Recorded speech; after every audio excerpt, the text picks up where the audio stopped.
Good morning, everyone, and welcome. It's such a pleasure to open our second annual Pragmatic Trials Training Program conference. We here at the Coordinating Center are zooming in from the Garden Room at Western University campus on a bright Thursday, Sunday morning. Thursday, sunny morning. And before we begin, I want to offer my sincere thanks to everyone who's helped organize these conference days, to our faculty and small group facilitators for all the time, thought, and guidance you've shared over the program period, and especially to our over 70 learners. Your engagement, hard work, and commitment have made the program what it is. This program is set out to do something important and ambitious, to help trial leaders bring together strong teams and develop high-quality randomized pragmatic trial protocols that are ready for grant funding and execution. And it's very encouraging that some of our trial leaders have already begun to secure grant funding for their work, including from the CIHR.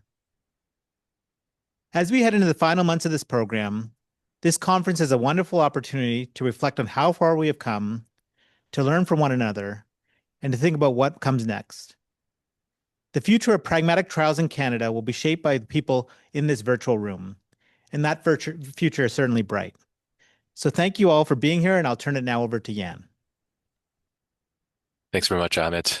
Good morning, everyone, and welcome to day one of the HTRN Canada Pragmatic Trials Training Conference. My name is Yan Chu. I'm an assistant professor in the Division of Hematology in the Department of Medicine at the University of Ottawa, and a hematologist here at the Ottawa Hospital. I have been, over the past 2 years, been a participant in the Pragmatic Trials Training Program and benefited greatly from my participation. Also, just to echo my thanks. It's great to see so many of us joining us today. And to move on to the next slide, which is the land acknowledgement. Before we begin, I'd like to acknowledge the land on which we're gathered. We acknowledge that the Pragmatic Trials Training Program's coordinating team's offices, located in London, Ontario, are on the traditional territories of the Anishinaabeg, Haudenosaunee, Nunavut-Pewak, and Attawadoran peoples. This land continues to be the home of diverse Indigenous peoples, First Nations, Métis, and Inuit, whom we recognize as contemporary stewards of the land and vital contributors of our society. We also recognize that our work is carried out on the traditional territories of First Nations, Inuit, and Métis people from coast to coast. We're thankful that we're able to work and collaborate on these lands. Now, a few quick housekeeping items to make sure that things run smoothly today. You can post questions in the Zoom chat at any time during the day, and we'll address these questions during the designated Q&A portions and share them with presenters after the conference. You can also connect privately with any of the conference attendees using the networking function on the left side menu. If you're joining virtually, please keep your microphone muted unless you're asking a question or providing feedback during the Q&A. And the program email website have been posted in the chat for your convenience, and so the conference videos will be made available on our website after the conference concludes. Now, moving on to today's agenda, we're excited to have you join us for today's sessions, and for local learners wanting to connect in person, there will also be a live screening in room 3320 in the Somerville House at Western University, and each session will last 1 hour and consist of a presentation by one of our trial leaders, followed by a discussion with our expert panelists and time for audience Q&A. We'll break for lunch between 12:15 and 12:55 and conclude our day at 2 p.m. And we're looking forward to an engaging and informative day. So thank you for being here, and let's get started. So it's my pleasure to introduce our presenter, Dr. Monali Malvankar. Monali is a research director in the Department of Ophthalmology at St. Joseph's Healthcare London and will be presenting a pragmatic cluster randomized trial assessing the clinical effectiveness and cost effectiveness of epinephrine for patients with cataract, the EPIC trial. Please join me in welcoming Dr. Monali Malvankar.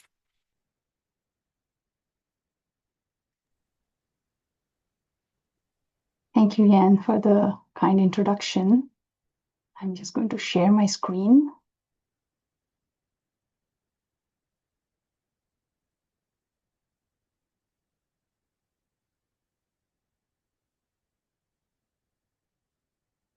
So let me know if you can see my screen clearly. Looks good on my end. Yeah.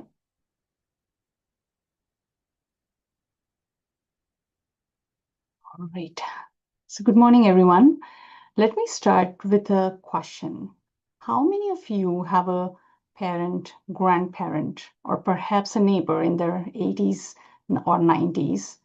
Now, many of you would have heard them say something like, "Oh, I just can't see as well as I used to, especially in the night." And if you have raised your hand, you already understand personally why this trial matters. So let's start with the basics. A cataract is exactly what it sounds like, a clouding of the lens. And the consequences are straightforward. Visual impairment that worsens over time. Now, let me give you a number that might surprise you. 26 million. That's how many cataract surgeries are performed every year globally. To put that in perspective, that's more than the entire population of Australia, every single year having eye surgery. And this number is not stable. It is rising rapidly. Why? Because people are living longer and cataracts are fundamentally an age-related condition. In fact, by the age of 80, more than half of all the people will have cataract or have had cataract surgery. So here's the challenge for the healthcare system, especially publicly funded ones like we have here in Canada. The rising demand of cataract surgery puts enormous pressure on the system. Operating rooms are booked months in advance. Waitlist grows. Surgeons and nurses are stretched thin. And here's the critical insight that drives this trial. If you save $1 per surgery, that's $26 million saved globally per year. If you save 5 minutes of operating room time per surgery, that's millions of hours of OR time or capacity freed up. This brings us to the purpose of the EPIC trial. We are here because when we are doing 26 million of anything, we have an obligation to ask, can we maintain or improve the quality while reducing waste? That's the question we are asking about epinephrine. Is it actually necessary? Or is it a habit, a tradition that we can safely let go of? Now that we understand the scale of the problem and the opportunity, let's look at what actually happens during cataract surgery. Specifically, what we put into the eye, and that brings us to slide 2.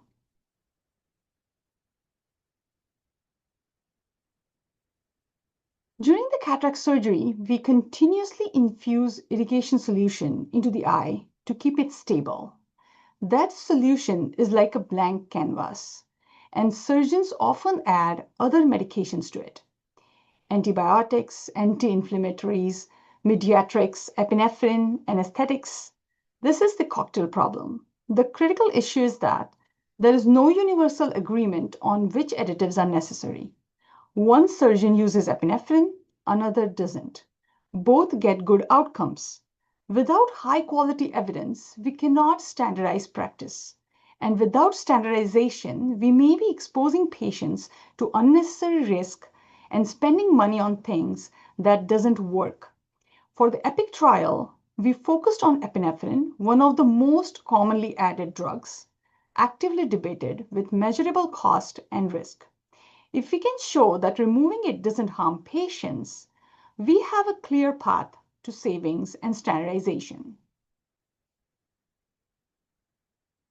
Okay, next slide. A single vial of epinephrine is cheap, but in high volume cataract surgery, the true cost includes 3 things: the drug itself, the disposable supplies for preparation, and the most significantly, staff time. Pharmacists and nurses spend minutes per case preparing these additives. So over thousands of surgeries, that becomes hundreds of hours. And at one hospital, the cumulative cost of adding epinephrine might be $20,000 to $40,000 per year. Across a health region, that's hundreds and thousands of dollars, and across a country, it's millions of dollars. This trial is asking whether we can eliminate the cost entirely without compromising patient outcomes. And if we can, those resources can go back into patient care.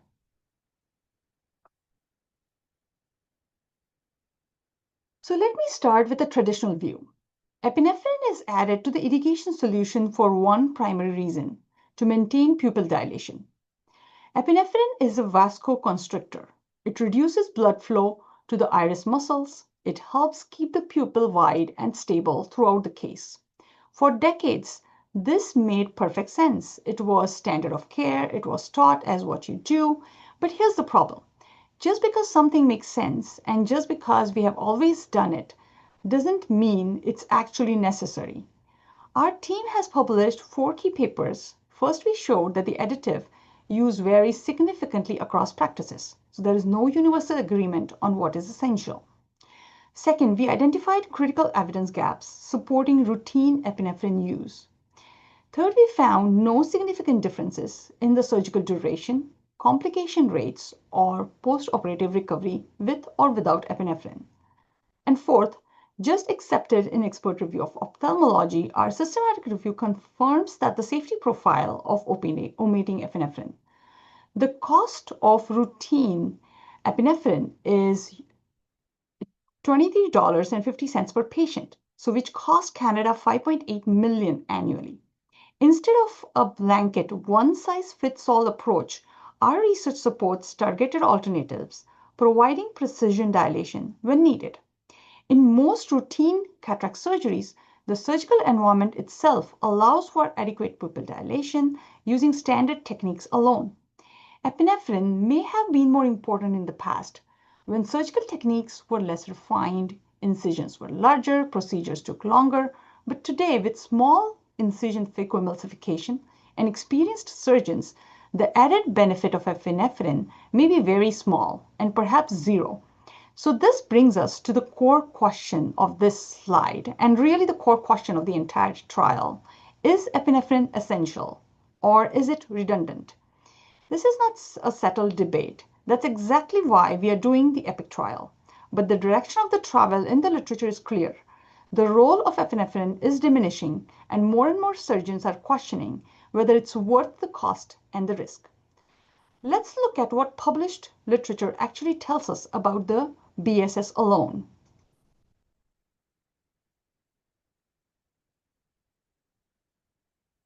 Balanced salt solution, BSS, is a standard irrigation solution used in cataract surgery. It contains no additives. It is the baseline. In the EPIC trial, we have 2 arms. The control arm uses BSS with epinephrine, current practice, and the intervention arm uses BSS alone, the proposed new standard. We chose BSS alone for 3 reasons. First, it represents the null condition, testing whether epinephrine adds any benefit. Second, it is least expensive option. If it works, it saves resources. Third, it directly informs a planned policy change. We are using a non-inferiority design because we are not trying to prove that BSS alone is better. We are trying to show that it is not worse. If it is not worse, the cost savings alone justify the change. This pragmatic real-world design protects patients while generating actionable evidence, and our goal is to standardize practice, to move from variation and debate to evidence-based policy.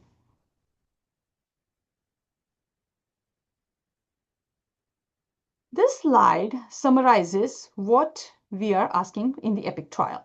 Our primary research question is whether BSS alone, that is irrigation solution without any additives, is non-inferior to BSS with epinephrine when it comes to surgical duration. Our primary hypothesis is that there will be no significant difference in the surgical time between the 2 groups. Our secondary question focuses on 3 specific safety and complexity outcomes. The rate of anterior vitrectomy, which is a procedure to remove vitreous gel when the lens capsule tears, the use of the iris hooks or Meridian rings, which are devices used to manage a small pupil, and the rate of reoperation. For each of these, we hypothesize no significant difference between the 2 groups. If this hypothesis holds, and if BSS alone is non-inferior on surgical duration and shows no difference on the safety outcomes, then the evidence will support removing epinephrine from the routine use.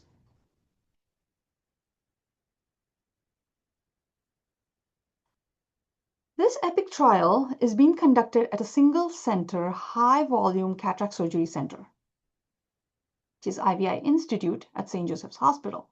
This center performs approximately 5,000 cataract surgeries per year, enough volume to achieve adequate sample size within a reasonable time frame. Further, IVI has 2 dedicated cataract surgery operating rooms. Each OR has its own cart prepared early each morning by the nursing staff. So that's the setting. Now let me walk you through our study population and eligibility criteria. Our target population is typical adult patients undergoing routine cataract surgery at the IVI Institute, St. Joseph's Hospital. We are focusing on routine cases, not complex or high-risk cases, because the EPIC trial is designed to answer whether epinephrine is necessary for the typical cataract surgery patient. We have 3 inclusion criteria, all designed to be broad and pragmatic. First, adults aged 18 years and older undergoing cataract surgery at our institute. Second, visual acuity impairment due to cataracts as determined by an ophthalmologist. This is the standard indication for surgery. Third, not currently participating in another similar clinical trial to avoid interference. We have 3 exclusion criteria. First, patients with complex cataract surgery need complex cases such as those with small pupils, dense cataracts, zonular weakness, or previous vitrectomy may have different risk-benefit profiles. We are focusing on routine cases for this pragmatic trial.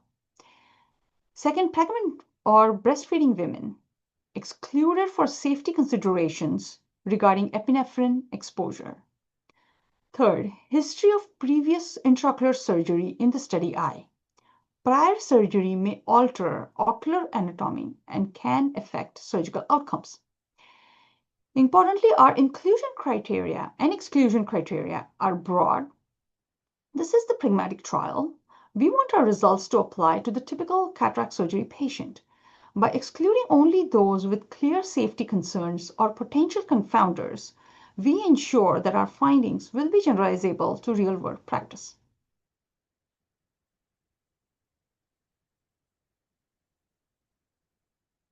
The intervention group in the EPIC trial receives the balanced salt solution, the BSS alone, no epinephrine, no other additives. BSS in the standard irrigation solution fluid used in virtually all cataract surgeries. Its job is to maintain the hydration and clarity of the eye during the procedure, keeping the anterior chamber inflated and providing a clear surgical field. Crucially, the preparation is identical to the control arm in every way except the presence of the epinephrine. The bag is handled, scrubbed, and inverted the same way. Each bag receives a unique trial identifier for blinding. The control group in the EPIC trial receives the active comparator, the balanced salt solution with 0.3% epinephrine added. Now, this represents the current routine practice at many centers. The preparation is standardized. 1 in 1 ml ampule of 0.1% epinephrine is divided equally in 3 separate 1-liter balanced salt solution bags, giving a final concentration of approximately 0.33 micrograms per milliliter. The solution is prepared by the nursing staff under sterile conditions on the morning of the surgery. Each bag is labeled with a unique trial identifier to maintain blinding, and the surgeon does not know whether the epinephrine is present.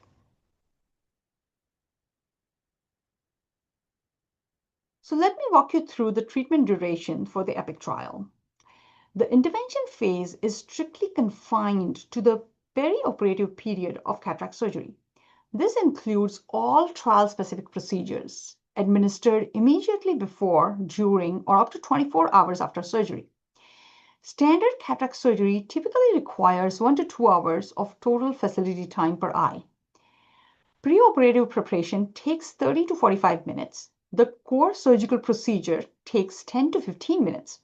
Postoperative recovery takes 30 to 60 minutes, and the active treatment duration for each participant is limited to less than 24 hours, which aligns with the transient nature of the intraoperative solution being studied. The irrigation solution is only present during the surgery itself. Any residual effects are short-lived. This short treatment duration is a key feature of the trial. We are studying a brief, focused intervention with no long-term exposure. So our follow-up plan is 7 days post-intervention using Cerner EHR data from St. Joseph's Healthcare, censored at day 7. Outcomes include anterior vitrectomy rate, iris hook and malignant ring usage, and reoperation rate. Data extraction occurs after sufficient time for documentation delays, such as 30 days post-censoring. Retention is passive, no active patient contact, no reminders, no incentives. We achieve near complete follow-up through 4 strategies: pre-enrollment verification of medical record numbers, accurate capture of unique identifiers, pre-validation of extraction algorithms, and protocol-defined data extractions. Traditional retention strategies are unnecessary because there is no patient burden. This is a pragmatic design, near complete follow-up with 0 patient contact. So let me walk you through our randomization method, a critical element of the EPIC trial design. We are using a parallel 2-arm cluster randomized control trial design. The unit of the randomization is the individual operating room date. Each OR date, meaning all patients treated in a given OR on a given day, receives the same irrigation solution for all cases that day. We have 2 ORs. In our framework, we treat each OR as a separate center. So this is essentially a multi-center study with 2 centers at a single site. We will stratify by surgeon. Why? Because surgical technique, experience, case mix vary between surgeons. Stratification ensures that each surgeon has a balanced number of intervention and comparator days. This prevents bias that could occur if one surgeon happened to have more days in one arm than the other. Within each surgeon's stratum, we will use random block sizes of 2, 4, or 6.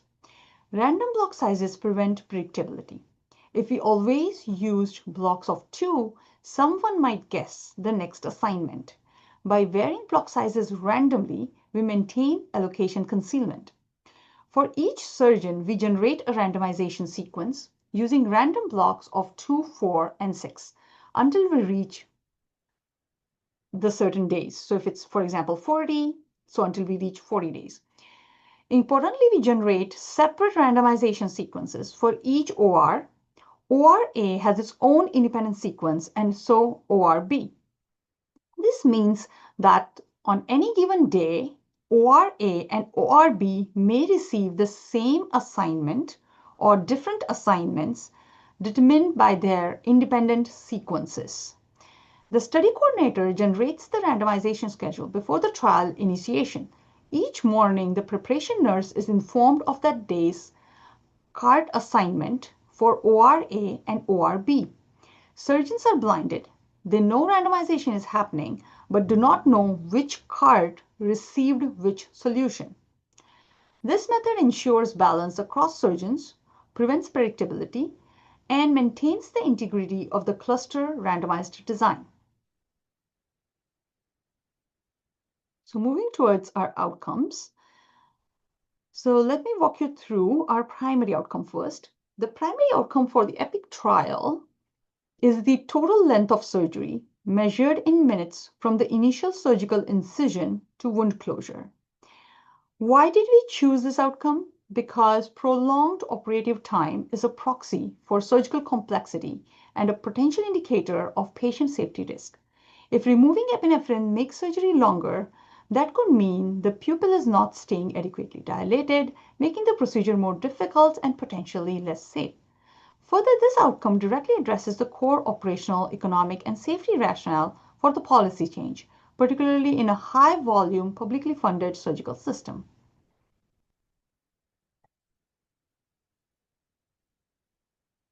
Now let me walk you through the secondary outcome measure. All secondary outcomes will be captured from St. Joseph's Hospital Cerner EHR system. Secure data extraction will be facilitated using HL7 standards and APIs, ensuring standardized exchange of de-identified patient information for analysis. Anterior vitrectomy is typically associated with factors such as surgical technique, patient anatomy, and case complexity, not directly linked to pupil size or epinephrine use. If rates are similar between arms, routine epinephrine use may warrant re-evaluation on cost-effectiveness grounds. The frequency of the device use provides insights into pupil stability during surgery. If BSS alone maintains dilation without increasing device use, this supports omitting epinephrine. This accesses the rate of unplanned return to the operating room for procedures related to the index eye within 7 days postoperatively. For example, IOL, repositioning, or vitreoretinal intervention. If the reoperation rates are comparable between the two groups, this would demonstrate no compromise to the surgical success when epinephrine is omitted.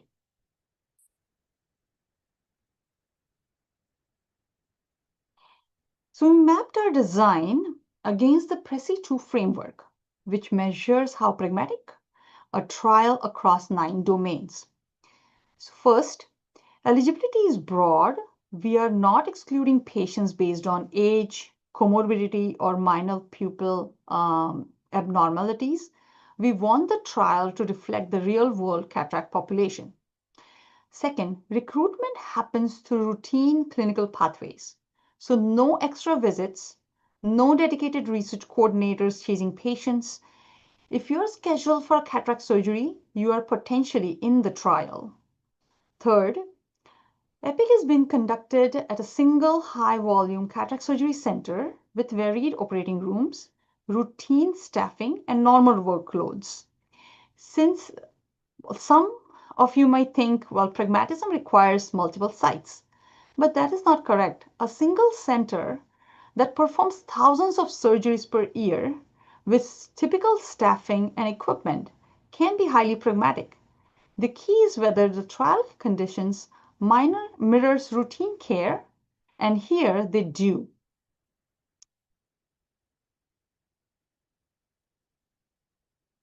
Fourth, we have inbuilt flexibility.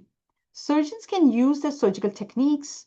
They can manage emergencies as they normally would. The only difference is the composition of the irrigation solution. We accommodate variations in surgeon experience, daily patient volume, and equipment differences across ORs.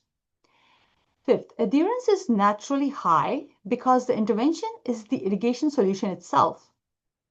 We cannot forget to use it. It's what keeps the eye inflated during the cataract surgery. Sixth, follow-up uses routinely collected data from the hospital database. So there are no extra patient visits, no phone calls, no questionnaires, unless part of the routine care. This means complete follow-up without burdening patients or sites.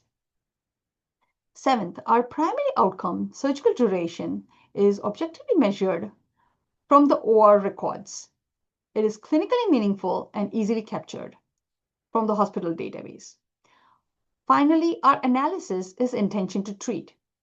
So now let's talk about how we ensure this trial is not just pragmatic, but also equitable.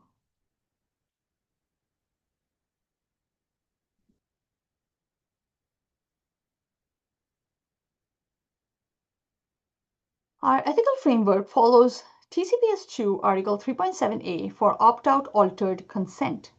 Both arms are current routine practice, no added risk beyond routine care. All Cerner data is de-identified. Patients and clinicians can opt out without care impact. Expected opt-out rate is less than 2%. And then we address barriers, for example, language barriers, because multiple languages, including indigenous languages, low literacy, plain language or audio, visual impairment, maybe using large prints, 18 point plus, lack of internet, flyers in person, cognitive impairment, caregiver involvement, and indigenous underrepresentation, so indigenous language materials plus data sovereignty. Flyers will be distributed at 2 time points, 12 months and 4 weeks pre-op. We monitor representatives through demographic capture, benchmarking, and opt-out tracking by group.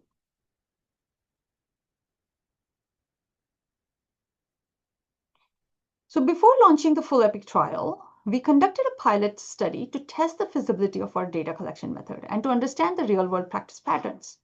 So let me walk you through what we did and what we learned. We went into the operating room every day to gather information directly. All data came from the hospital Cerner EHR database, the same system we will use for the full trial.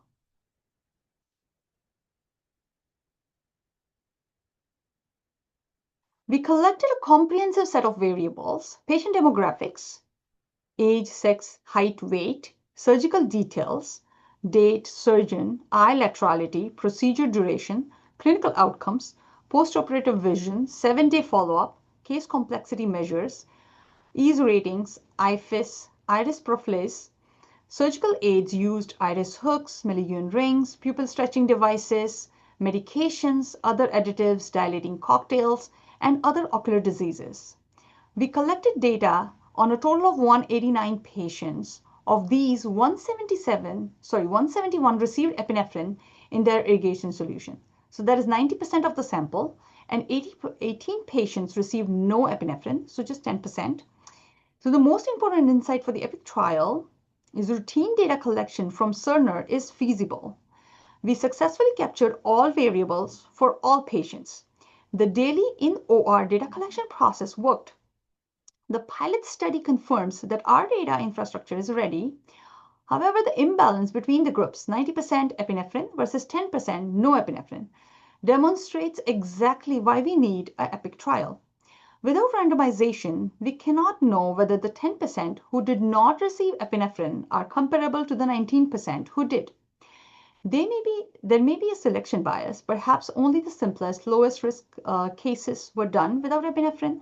The EPIC trial will eliminate this bias by randomizing cards daily, ensuring balanced groups and unbiased estimates of the epinephrine's true effect.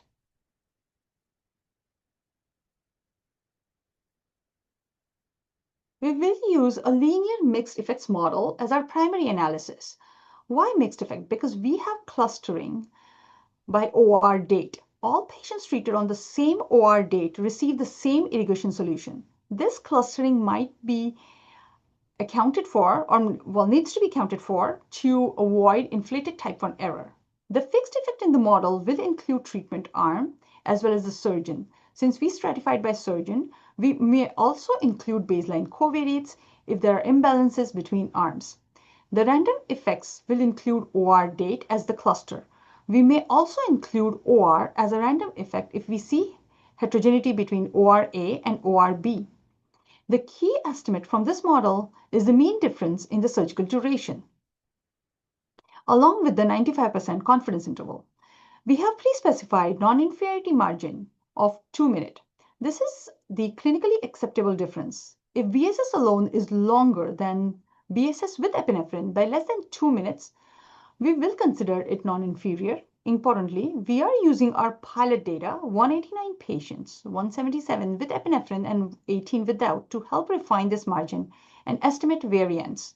Our pilot data is valuable for several purposes. First, we use it to estimate the variance, the standard deviation, to refine our sample size calculation.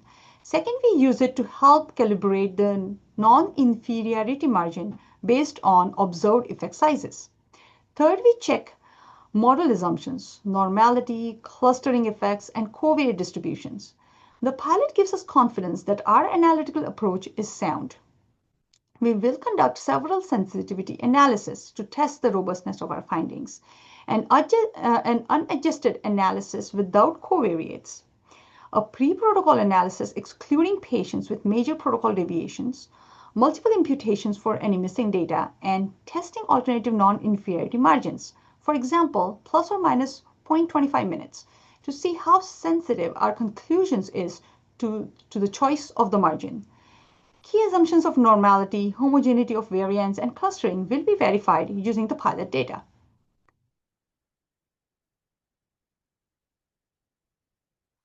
For secondary outcomes, we use three different methods.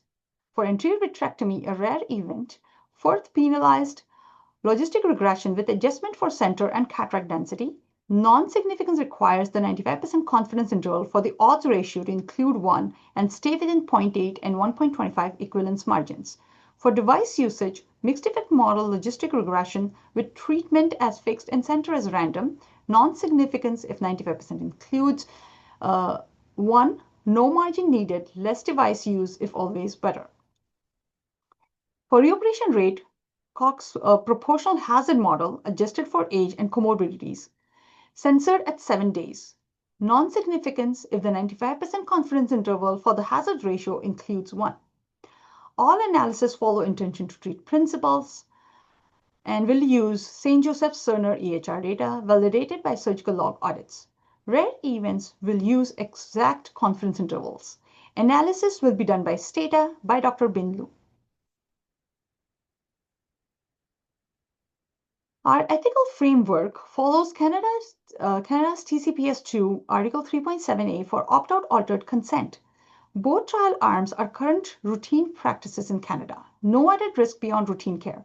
Modern surgical techniques ensure consistent outcomes regardless of epinephrine. All Cerner EHR data is de-identified. Patients and clinicians can opt out without care impact. Expected opt-out rate is less than 2%. Flyers are distributed at 2 time points. Initial visit 12 months pre-op and pre-op visit 4 weeks pre-op. Materials are available in multiple languages with large print and audio versions. Indigenous data sovereignty is carefully considered, and this investigator-initiated trial has no industry sponsorship. So with that, I would like to acknowledge SGRN Canada Pragmatic Trials Training Program for all the guidance. And I would like to acknowledge my team members, Dr. Garg, Dr. Hutnick, Dr. Lee, Dr. Lu, Amanda, and Corey. They are our lead nurses at IVI, as well as all the IV staff and consultants who helped us collect the pilot data for this trial. And following out the references, and that's it. Thank you.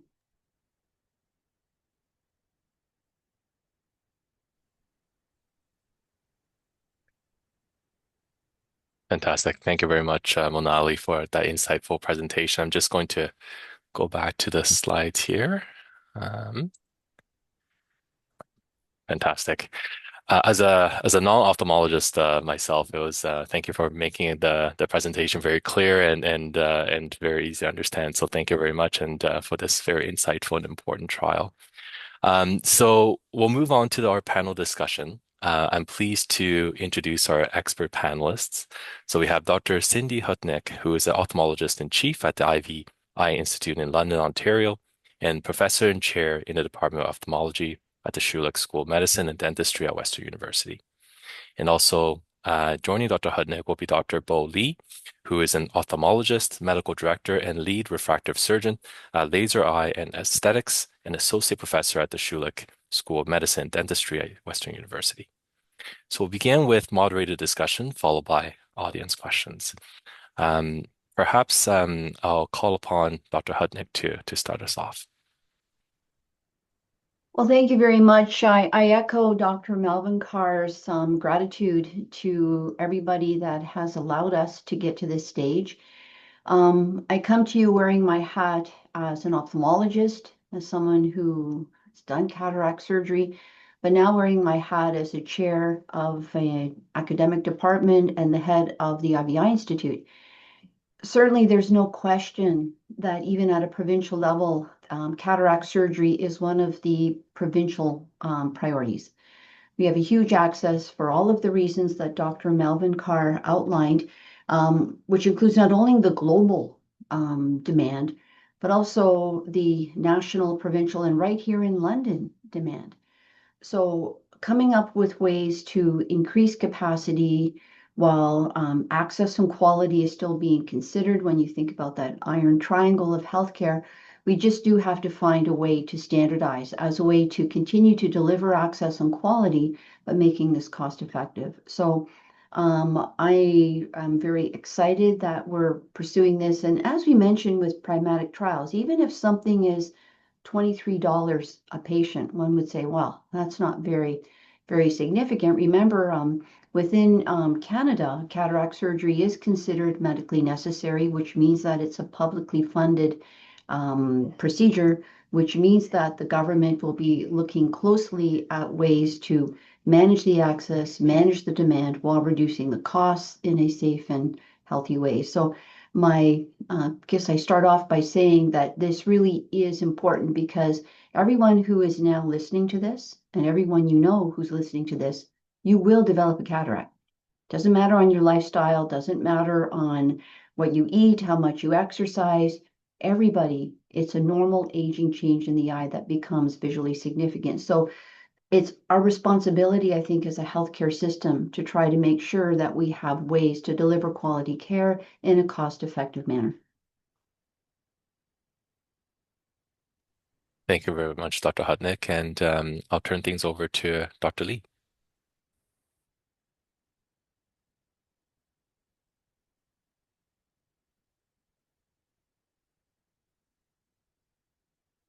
Sorry, I'm just trying to see, perhaps Dr. Lee, if you're muted, just trying to see if Yes, I just. And while we're waiting for us to have Dr. Lee join us or unmute, perhaps Dr. Malvankar, I wanted to ask you a few questions just sort of out of interest before we, sort of open up to Dr. Lee and also to the audience members. One of the things that you mentioned in your pragmatic trial is clustering at the level of physicians and ophthalmologists. Is there published data looking at what is the intercluster correlation in terms of, surgical time at the surgeon level?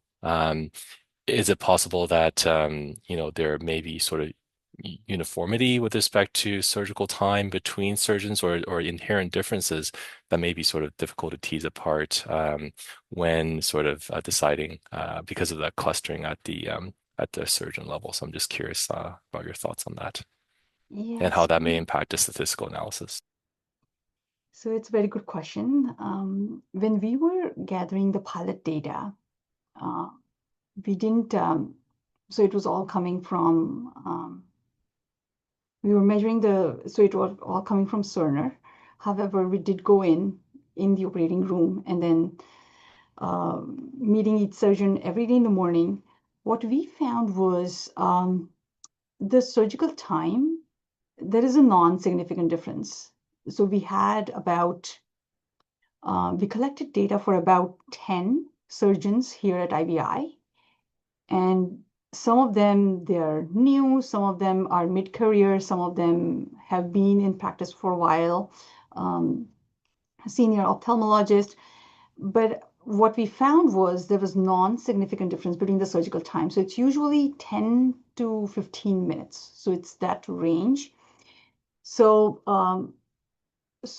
we do account for clustering and like in the statistical analysis, we will take that into account because we have the pilot data. We'll do the computations, but I don't see that much of a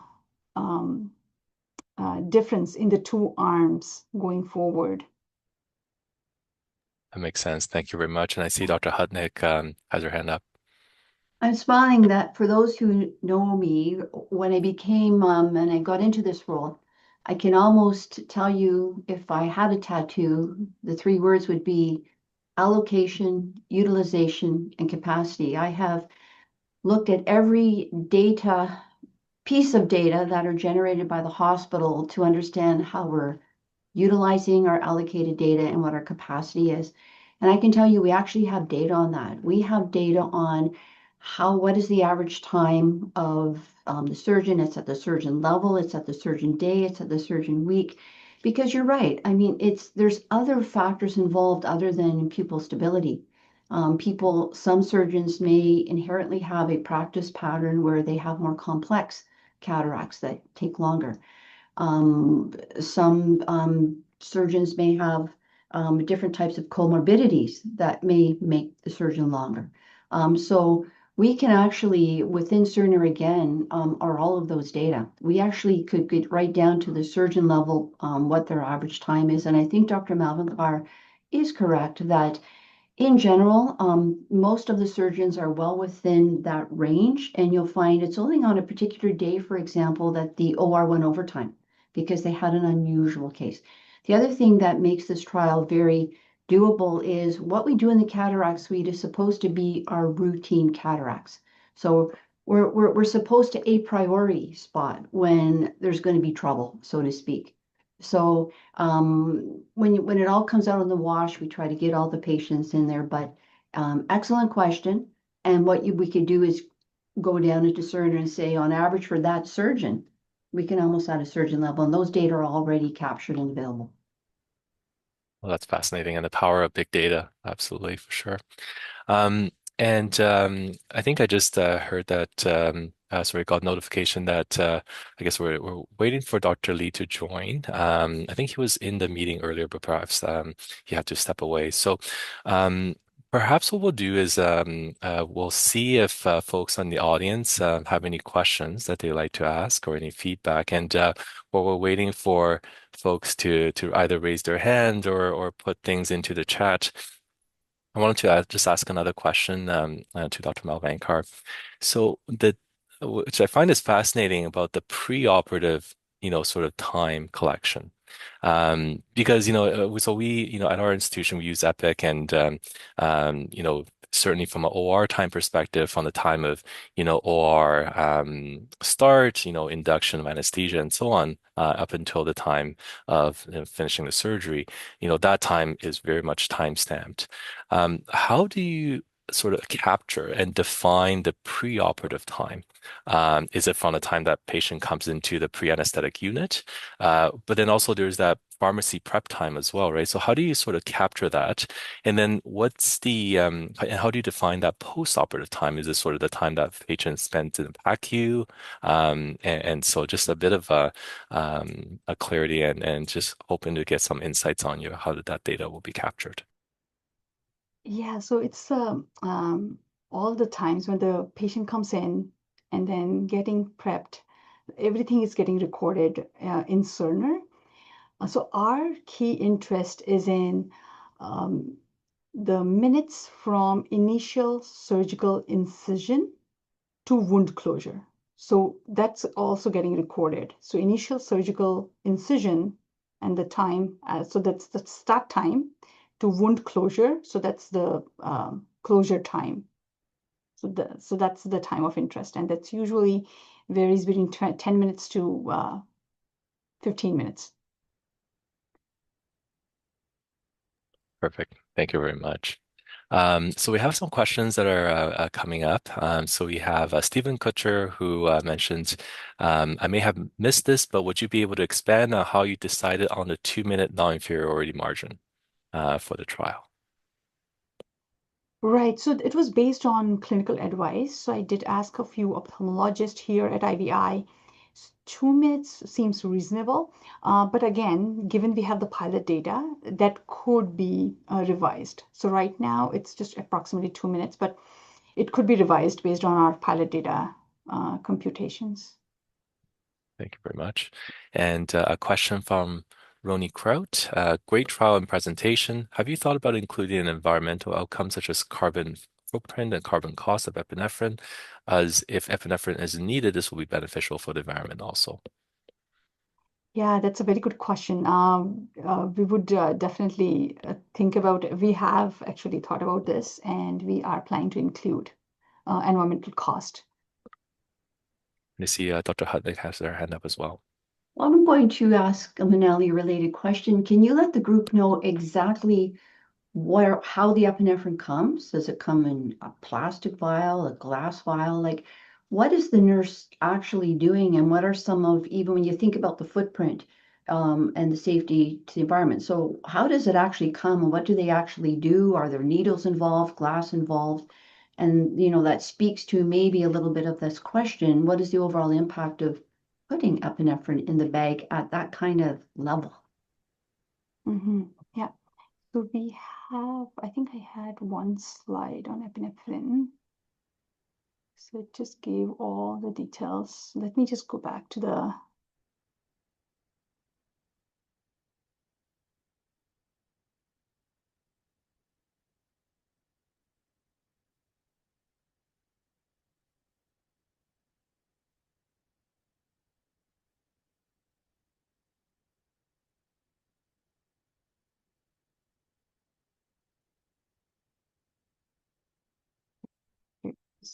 so it's so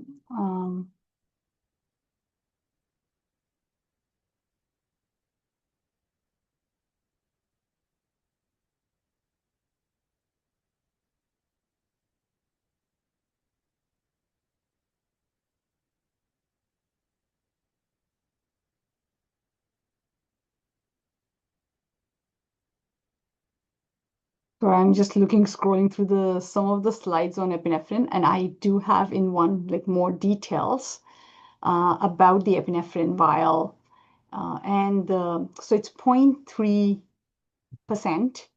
And so it's one bottle that comes, so it's a small bottle, small vial, and then in the morning, nurses they Manali, but tell them, use the Manali, what's IV. it made out of? What's it made out of? Is it made out of plastic, glass? It's Just in glass. general, at a high Yes, level. it's a glass vial, and it's made out of glass. And nurses every morning they break the vials, uh, insert the epinephrine in 3 different BSS bags. So it comes to um, micro grams per. Sorry, I'm just trying to scroll through but it's very minuscule, and it does take significant amount of nursing time. Like I have been to OR in the mornings, and it does take significant amount of time. Usually the nurses start at 7 in the morning, very early, uh, to make sure that epinephrine is going in each and every bag uh, before the cataract surgery starts, which is around 8:30 in the morning. Yeah, so it does take significant time, uh, significant nursing time, and there is environmental cost included with the syringes and the glass vials of epinephrine that's available in the OR. Yeah. Great. Thanks very much. Lots of questions coming in. All right, this is very exciting. So let's see here. The next question from Stephen Kutcher. For the randomization, you chose to stratify by surgeon. How many surgeons do you expect to stratify by? I guess maybe some idea in terms of the practice size there, and then curious if there are any feasibility concerns. Yes, so we have approximately 22 cataract surgeons at IVI. Not everybody would be happy to participate in the trial, but most of them are happy to participate in the trial. So we have approximately 18 who would be interested in participating in the trial. Fantastic. And then in terms of framing the research question, this is from Amit Garg.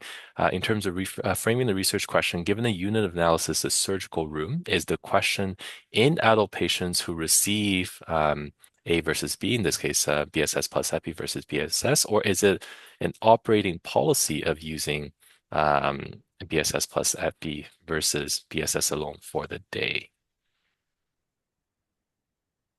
Sorry, can you repeat? Sure.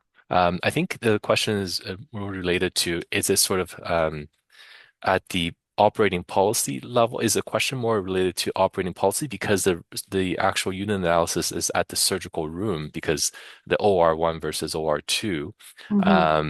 Is the question in adult patients who receive A versus B, or is it an operating policy of using A versus B for the day, I think it's given the more. unit analysis? Yeah, more on the policy level because the bags are prepared early in the morning for the day. So we can't, at the individual level, it is not possible to randomize the patients because, as I said, the bags are prepared early morning by the nursing staff for all the surgeries in that particular OR, yeah, for that day. Makes sense. Thank you very much. And a question from Nicole Langlois. Thank you. It was interesting to see your pilot data. There seems to be a strong preference to using epi in current practice. Do you have a sense whether there is buy-in or openness to change practice based on results of the trial if removing epi is found to be non-inferior? That's one thing I was sort of curious about as well, that sort of 90-20, 90-10 split. And is that sort of so case specific, or were they surgeon specific, or meaning that maybe 22 cataract surgeon, two of them, don't use epi, or is it there were specific cases within those, that 10% that prompted someone to say, hey, you know what, maybe we shouldn't use epi for a whole variety of different reasons. Yeah, so for the pilot data, it was surgeon specific. So we have one surgeon who does not use epinephrine during cataract surgery, and most of the others who do, they are open and then willingness, and they're happy to participate in the trial, and they would be happy to change the practice if the evidence shows that epinephrine is not that beneficial. Yeah. Interesting. And then a question from Corey Goldstein. Can you explain why it would be impossible or impracticable to obtain informed consent? Why more of a sort of an opt-out mechanism versus a sort of opt-in, perhaps? And also, how do you ensure that your notification strategies reach everyone in the trial so that they know that they can opt out, meaning for the intervention, data collection, use, or both, and how to opt out after the fact? Yeah, so here our inclusion criteria is very broad. So anyone walking in the cataract for the cataract surgery is included in the trial, and that's why we have this two time points when there will be flyers will be distributed at the initial visit, so which is 12 months preoperative, and the pre-op visit 4 weeks before pre-op. So that's why we have this two initial time points where the flyers will be given. So at that point of time, the patients do have the option. If they would like to opt out, they can touch base with the secretaries, let them know, right? And then they can opt out. Sorry, I forgot the second question. The notification after the fact. If, say, for example, down the road, they have this surgery, maybe I guess the outcome is 7 days. They like, day five, they sort of say, okay, I don't want my data to be in the trial anymore. How did that notification happen? Right, so that's a very good question. We would definitely incorporate the notifications going forward. Yeah, that's a very good question, but I'll keep that in mind. And then related question of if a patient chooses to opt out, because I guess the sort of randomization at the cluster level of the surgeon, would they then need to receive the treatment anyway? Can they or they can't do surgery in either of the ORs? I suppose the question is then, do they have to be referred to someone else if the clustering is at the surgeon level or at the OR level? Um, Yes, Dr. Go ahead, Hutnick. Monali, and then Dr. Hutnick has her hand up as well. Monali, you go first. Okay, so, sure.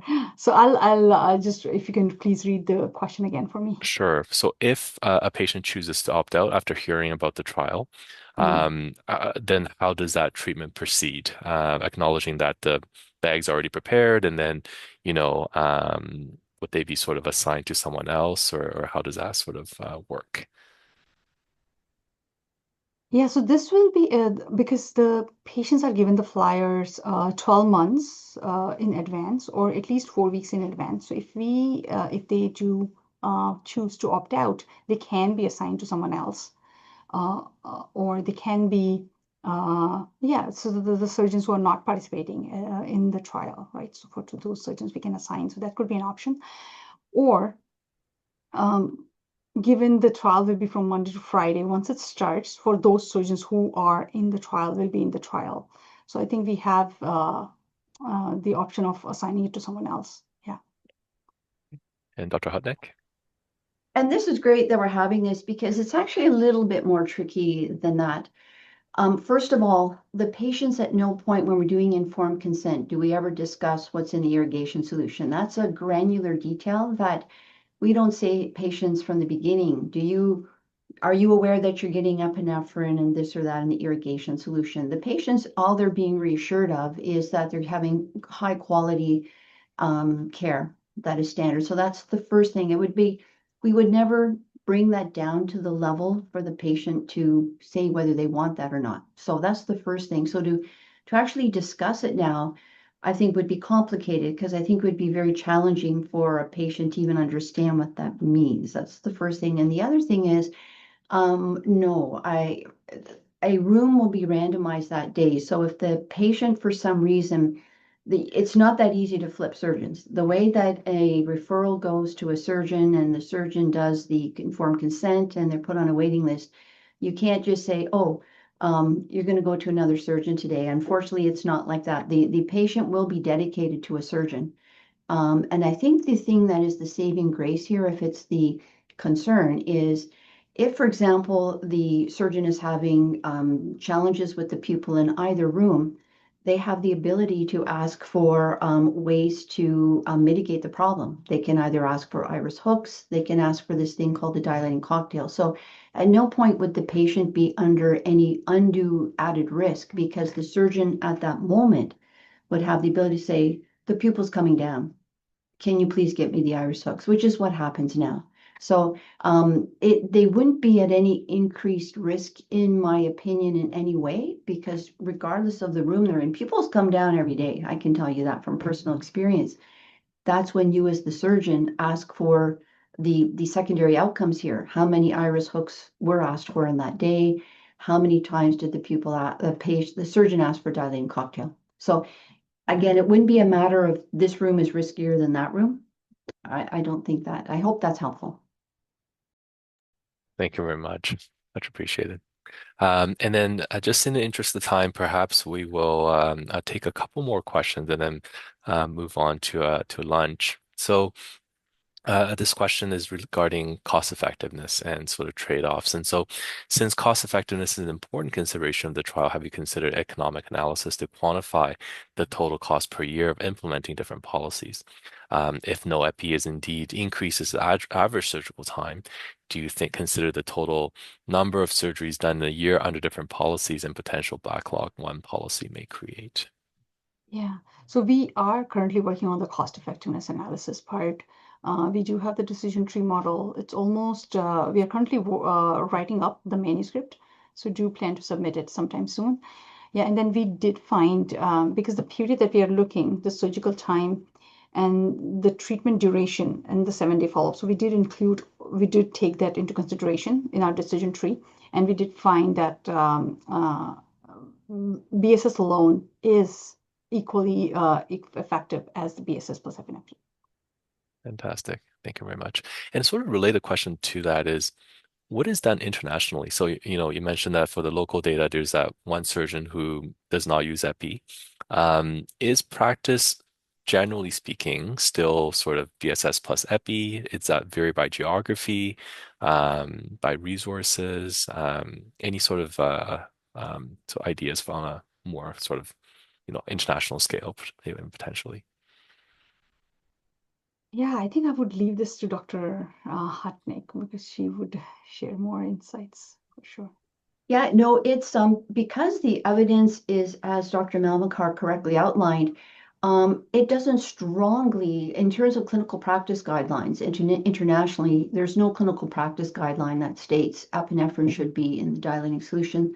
The practices are highly variable, depending upon jurisdiction, depending upon country. And of course, now we have the movement for cataract surgery to move outside of public hospitals into ambulatory surgical centers.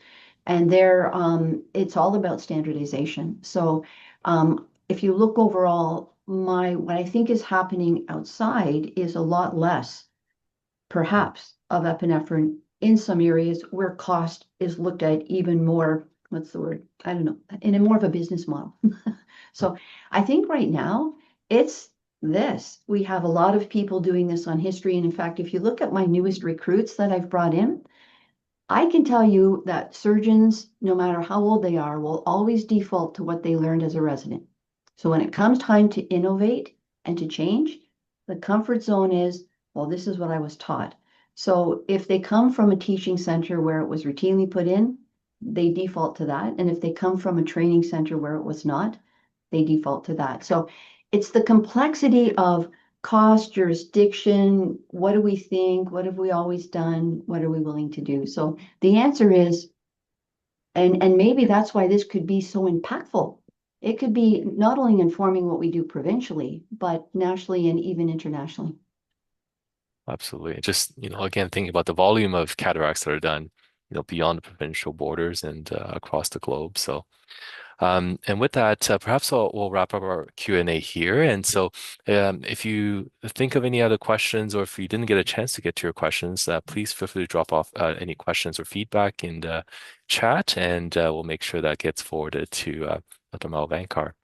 And so once again, so thank you to our panelists, Dr. Hutnick, and to Dr. Malvankar, our presenter, and for all of you for engagement. We'll now break for lunch, and we'll rejoin at 12:55 and begin our session at 1 o'clock. Oh, sorry, Dr. Hutnick. Before I go, I just want to say quickly, Dr. Lee probably got called away. He's in clinic today. Probably an emergency or something came up where he couldn't do this.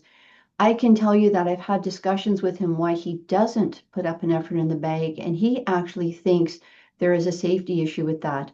The corneal endothelium is the inner side of the cornea, and the cortic cataracts here, and you're operating in that space.